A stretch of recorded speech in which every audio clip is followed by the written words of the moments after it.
Ang sabi ng Diyos, kung hindi ka masasaktan, paano mo malalaman na manggagamot ako? Kung hindi ka malungkot, paano mo malalaman na kaibigan mo ako? Kung hindi ka nawalan, paano mo malalaman na handa akong magpuno sa lahat? Sa tingin mo, kung ang iyong buhay ay ginawa kong perpekto, kilalanin mo pa ba ako? Anak, minsan kailangang mabasag ang puso mo para makita mong ako lang ang tunay na buo. Minsan, kailangan kang mawalan para maunawaan mong ako ang lahat sa iyo. At minsan, kailangan mo ring masaktan para maramdaman mong sa akin may kagalingan. Hindi dahil gusto kong magdusa ka, kundi dahil gusto kong lumalim ang tiwala mo sa akin.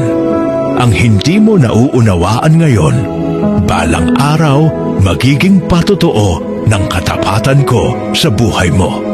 Ang mga pagtitiis sa kasalukuyan ay hindi maihahambing sa kaluwalhatiang ihahayag sa atin.